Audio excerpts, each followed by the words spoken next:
All right, welcome back to Sports Talk with Ed. We just previewed the Dodgers season coming up.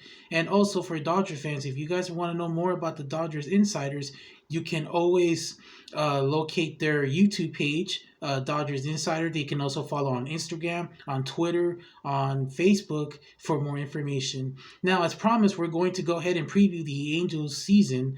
And here is the guys from the MLB Network who will have a full breakdown of the Angels season and whether or not could they be a playoff team. What is the expectations for Otani? Well, let's go to the guys and see what they have to say.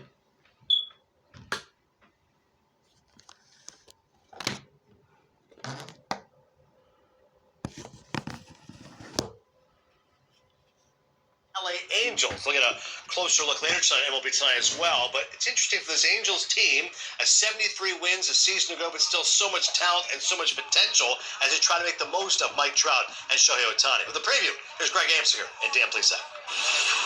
Hey Dan, thank you very much. In Tempe, talking Halos today with my guy Dan Plesac, all part of our MLB Tonight Spring Training Sprint.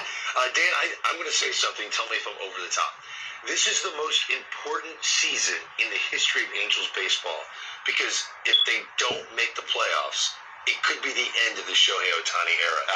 Very, very fair statement. And I think the players feel it. A couple guys we've talked to already this morning know that there's a sense of urgency to win now because the thought of Ohtani playing for someone else in 2024 is looming. And so they want to win, get to the postseason. Hopefully that's enough to convince Shohei to stay right here with the Angels. One of those players that you can sense the sense of urgency is from Mike Trout. We talked to Mike Trout. You'll see that interview a little later today. And Mike is acknowledging what he's trying to do, his part in keeping Ohtani in an Angels uniform. You know, a lot of baseball fans, they want to see Trout, they want to see Ohtani in the postseason. And time is running out because this free agency thing, it's a real thing with Shohei Ohtani. And we've talked about it. He may become the first $500 million player. Nobody in the history of the sport has done or can do what this guy can do. So this is a big year for the Angels. They need to win to keep Ohtani long term. It's hard to believe, but the Angels have had a losing season 7 straight years. 7. Did they do enough in the offseason to end that streak? I do. Listen, they had the worst luck with pitching, both in the bullpen and starting pitching. Injuries, they've had so many things go wrong the last dozen years. Now, they're quality lefty. They have 4 of their 5 in that rotation are going to be left-handed, but I thought they brought in some big arms. I thought the Tyler Anderson acquisition was a big one. He's going to eat up innings, had an all-star year last year for the Dodgers. This is the best order their starting pitching's been in about 5 to 7 years. We should interview Tyler Anderson. Would love to talk to him. Taylor Ward, we'll talk to Hunter Renfroe, and of course, Mike Trout. Shohei Ohtani, he's off with Team Japan for the WBC, but we've got lots to get to. We come back later today. For now, Adnan, back to you. All right, Greg, Dan, good stuff there, fellas. It's interesting. Dakota projections have the Angels winning 86 games. That would feel like, hey, you're in the playoff mix there, especially with the extra wild card. Now, Seattle have got an 82 win, so curious how that's going to shake down the West. But I don't know if you guys are big fill-in-the-blank people, but, you know, back in school, hey, for this to happen, fill-in-the-blank, for the Angels to be a postseason team, fill-in-the-blank, what has to happen? I think what has to happen is Anthony Rendon has to have a typical healthy season that, you know, we're accustomed to seeing, you know, prior to him, you know, signing the deal with the Angels. I mean, he's one of the best all-around players in the game leading up to that deal. Now, the last couple of years, he's had some injuries. I know it's been, like, talked about quite a bit, his inability to stay on the field. But as a player, sometimes you just can't, I mean, you can't help, you know, that happens. I mean, injuries are part of the game. But Rendon, he's the type of guy that can impact you on the defensive side. From the offense perspective, he lengthens that lineup, add protection for Trout and for Ohtani. I mean, we shouldn't forget, too, the Angels had a nice start to the season last year. Everybody thought they were going to be able to do that, and they kind of fizzled away. Yeah. But I think Rendon is a big piece in that. And, you know, we've heard already Nevin's been talking about how he's in a good place. He's feeling healthy. You know, his at-bats so far this spring have looked really good, really solid. So I'm hoping he gets back to the player he was because he's a lot of fun to watch hit. You are right. Late May, it felt like, hey, the Angels have turned that corner. Yeah. Then they had that terrible losing streak, cost manager Joe Madden's job. But Rendon, he's only played 105 games the last 2 seasons. That has to change. Cam, for you?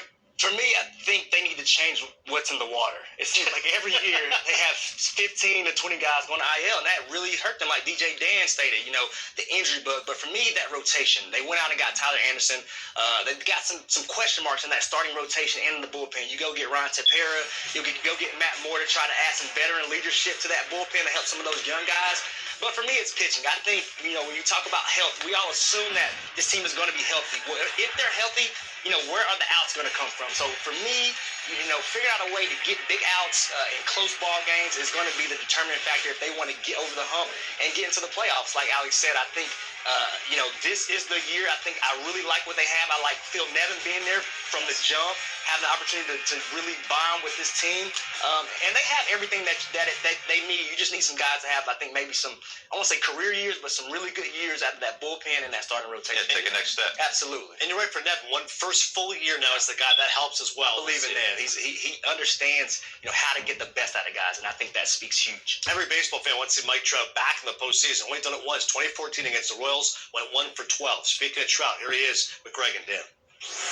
Yeah, last year, 40 home runs in 119 games. It's like, what the hell are you trying to do? Beat Mike Trout? Let's go out there and play, man. That's all. I was just happy to get back from my back. It went from my career was over to, obviously when that stuff all came out, I knew it wasn't over. But, to be able to go out there and finish strong, it meant a lot to me. So, I marvel watching your swing. That back elbow, your right elbow stays so tight with your body. Was your swing always like that? I think, yeah, going back, all the way to high school, I still remember it. I always used to pull the ball, always. And I don't know which coach it was, one of my high school coaches, just told me, just in BP, just try to hit the ball to right field. And, ever since that, I emphasize, just trying to stay through the ball more. It's worked so long now in your career that you're building quite the legacy.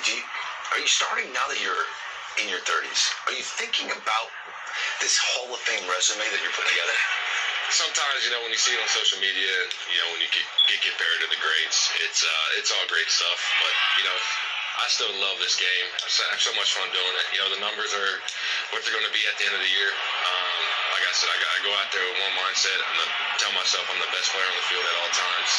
Even it's tough sometimes. You got Shohei out there, so. Exactly. But you got to have that mindset, and I've had that mindset ever since I was a little kid. So.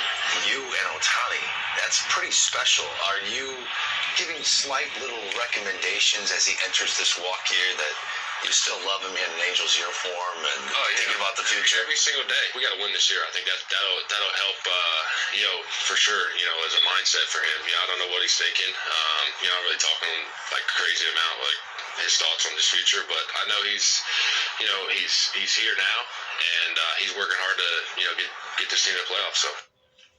Trout's always a special player, 3-time MVP. He hasn't played more than 140 games since 2016.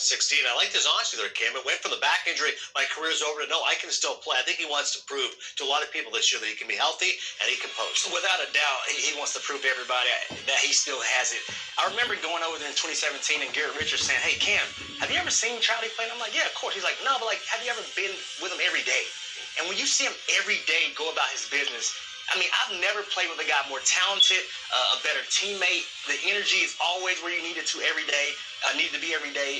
And he's special. I know we talk about Shohei Ohtani, but I think this year he has an MVP season and shows everybody just how special he really is. Yeah, that's, I wouldn't put it past him either. I'd take him for 130 games too. The kind of numbers he puts up, even in the amount of time that he's spent on the field the last couple of years, is better than, 2% of the league. It's like, incredible stuff. I love how Dan was talking about how to swing.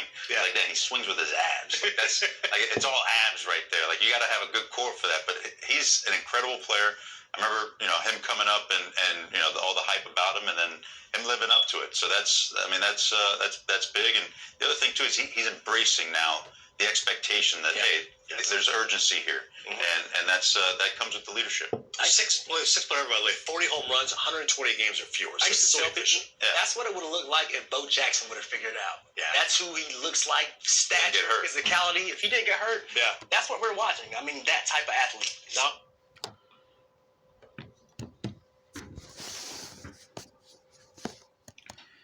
Special thanks to the MLB Network for that report.